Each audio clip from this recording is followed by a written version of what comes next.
Maladie de Crohn. Définition. La maladie de Crohn fait partie des maladies chroniques inflammatoires intestinales. Contrairement à la colite ulcéreuse, elle peut s'étendre à l'ensemble du tractus intestinal, de la cavité buccale à l'anus. Chez la majorité de patients, la région iléo-cécale est atteinte, c'est-à-dire la partie terminale de l'intestin grêle et la partie initiale du gros intestin. Dans cette maladie, des régions intestinales saines peuvent s'alterner avec des régions atteintes. Dans le cadre de la maladie de Crohn, l'inflammation traverse la paroi intestinale de sorte que non seulement la couche interne, appelée muqueuse, mais aussi les couches plus profondes sont atteintes. Ainsi, des régions étendues de l'intestin sont parfois sujettes à des inflammations, pouvant entraîner fibrose, sténose, rétrécissement de la lumière intestinale, et fistule, connexion entre organes. Causes. Les causes de la maladie de Crohn sont inconnues.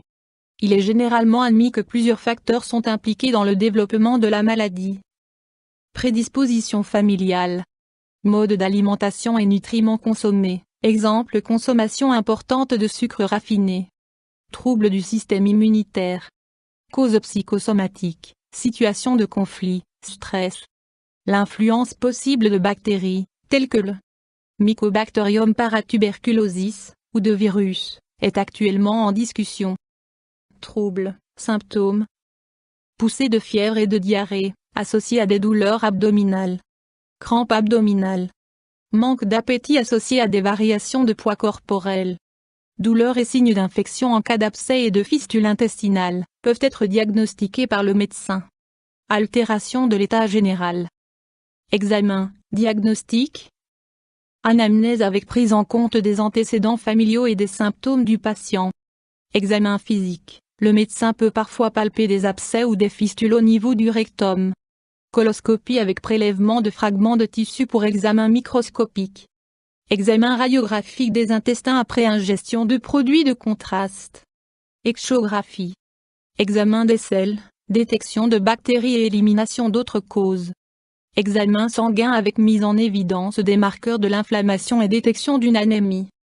Options thérapeutiques. La présence de sang dans les selles et des douleurs abdominales d'origine indéterminée nécessite une consultation médicale. À ce jour, il n'est pas encore possible de guérir la maladie. Par contre, il existe des médicaments qui permettent aux malades de vivre une vie relativement normale. Après des années de rémission et en l'absence de symptômes, la maladie peut ressurgir.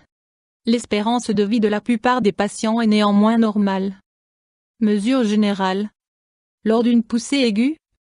Repos au lit, particulièrement en cas de fièvre. Alimentation dépourvue de fibres, nourriture des astronautes.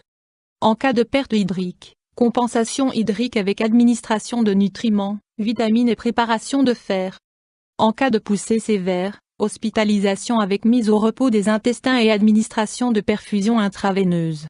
Un changement de l'alimentation permet parfois de prolonger les intervalles de temps entre les poussées inflammatoires et d'atténuer les douleurs. Par ailleurs, de nombreux patients présentent une intolérance au lactose. Dans ce cas, il convient d'adopter une alimentation sans lactose, nutriments contenus dans le lait. Dans les autres cas, il n'est pas nécessaire de suivre un régime très particulier. Toutefois, comme pour la plupart des maladies inflammatoires intestinales, un régime pauvre en graisse est recommandé. Médicaments. Anti-inflammatoires, médicaments à base de cortisone en infusion, suppositoire ou lavement. Les anti-inflammatoires non stéroïdiens ne contenant pas de cortisone, sulfasalazine, sont aussi utilisés. Immunosuppresseurs, médicaments freinant le système immunitaire.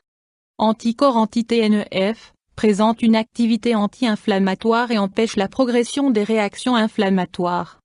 Antibiotiques, sont utilisés en cas d'abcès et de fistule.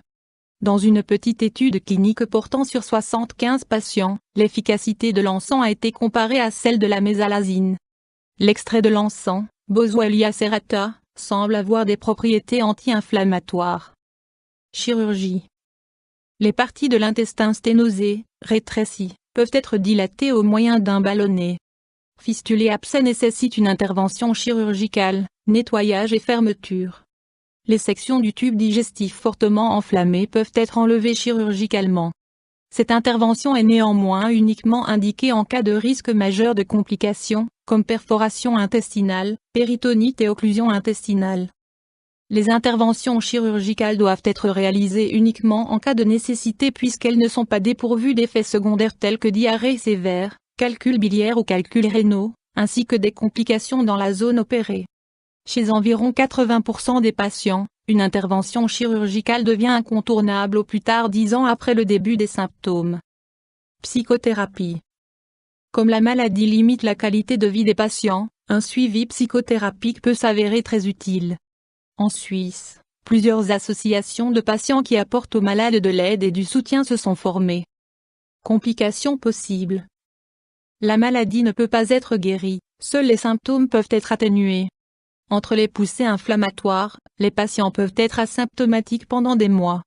Développement de fistules, intestin/intestin, intestin/vessie, intestin/vagin, intestin/peau.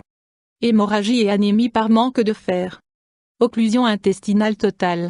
Perforation des segments enflammés de l'intestin, formation d'abcès. Problème d'alimentation en raison de la présence de régions sténosées dans l'intestin. Troubles de la croissance chez les enfants. YouTube Dr Alabé.